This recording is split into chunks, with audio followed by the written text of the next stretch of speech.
Greetings gastronauts, this is KeefCooks, I'm Keef, and today I'm going to do something really simple and Italian. It's only got 3 ingredients. I'm going to make Cacio e Pepe.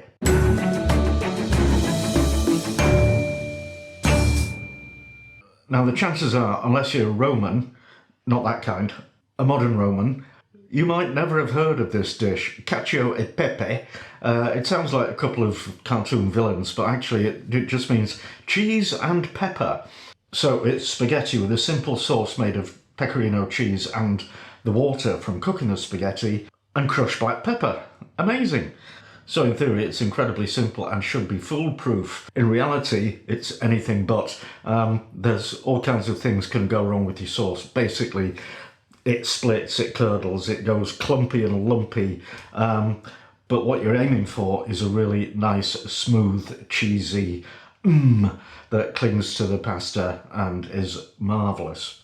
And the reason non-Romans wouldn't have heard of it was, I don't know really, but it just didn't have like the PR that spaghetti bolognese had or whatever. Until about 10 years ago, it suddenly started appearing in restaurants in New York and London and, you know, all kinds of weird places like that. It's wildly popular, and I'm sure it's wildly popular with the restaurant owners because the ingredients cost about 2p. Actually, that's a lie. Pecorino is really expensive. Cacio e Pepe. Oh, yes, also, Cacio as meaning cheese. I'm not familiar with that. It's, you know, Italian cheese is called formaggio. But apparently that's mainly in the north, although, you know, it is all over the country. But Cacio is central and south. So, you know, Rome is in the middle, so they call it Cacio. And there you go. Another useful language lesson from KeefCooks. Enjoy. So I've had it in mind to do this for a month or two because I was doing some work in Otley recently, which is it's about 10 miles from Leeds, and lovely little town. And as you drive into the town, there's the Yorkshire Pecorino Dairy, where they actually make pecorino cheese in Yorkshire. And it's an Italian guy who wanted to show his brothers back in Italy, or his family back in Italy, that you know, he could do it. He could make pecorino that's just as good as what they make. But further investigation, it turns out he does the wrong kind of pecorino. He makes fresco, which is fresh, and it's sold when it's 30 days old. So that's kind of a little bit soft, and it's not really what we need for this. What we need for this is pecorino romano, which is fairly hard and very smelly and quite tangy tasting, which is important. It's made from sheep's milk, so anything made from any other kind of milk would be not authentic. Anyway, for 2 people you need 150 grams of spaghetti, and then the cheese, I've got 75 grams of pecorino romana, and I've got 2 teaspoons of whole black peppercorns, and optionally some butter or olive oil if you like. This just makes the sauce making process a little bit easier, and I think that's what we need.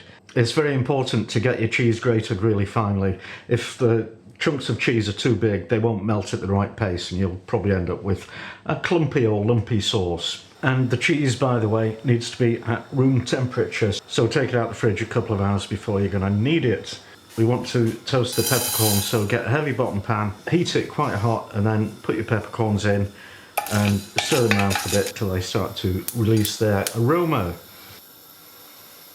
So I've let them cool down a little bit. Now I'm going to crush their hopes and dreams in a mortar and pestle. So I'm a bit brutal like that.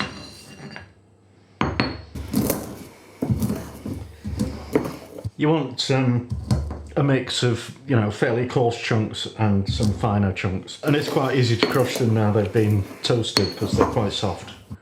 Now it's getting quite exciting. We need to cook the spaghetti.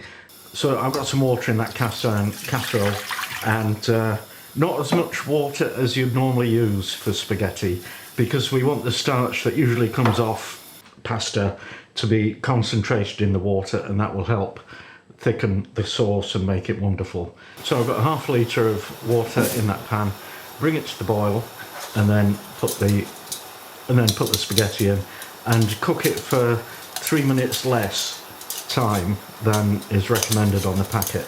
It needs to be al dente, and it will continue cooking as you stir it into the sauce. You don't want it to be overcooked, because then everybody in Italy will think you're an idiot. Okay, time's up for the pasta, so I'm going to strain it, and you know, the water will go into that cold bowl, which will help it cool down, because this sauce, it's all about temperature. You don't want stuff to be so hot that it splits the sauce, if you know what I mean. And I think I might have been a bit too stingy with the amount of water. We don't seem to have a lot. So let the pasta cool down, and then we'll start making the sauce. I'll just melt this butter in the pan. Right, to make the sauce, I'm going to add most of the pepper, but save a bit, and also most of the cheese, but save a bit. I want to try and make a kind of paste with this, and then we'll add a bit of water. It smells incredible.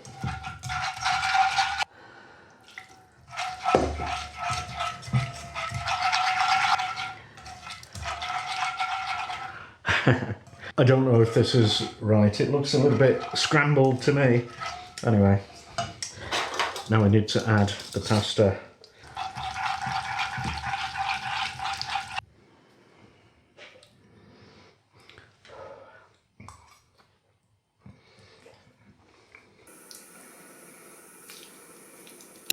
So garnish it with a bit more grated pecorino and a bit more crushed black pepper. Okay, there it is. It's it's set a bit because I've been messing about taking its photo, but yeah, you know, that's what happens.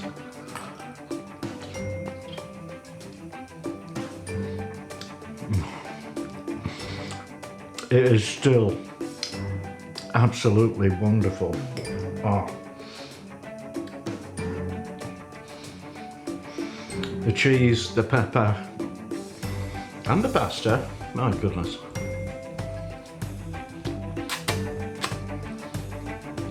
It might not be perfect, but by heck, it's delicious. Sadly, you do have to eat it all in one go, because I don't think you can reheat that the next day. Maybe I'll try with a bit, I don't know. Anyway, fantastic, Cacio e Pepe. Give it a go, and thanks for watching. See you next time.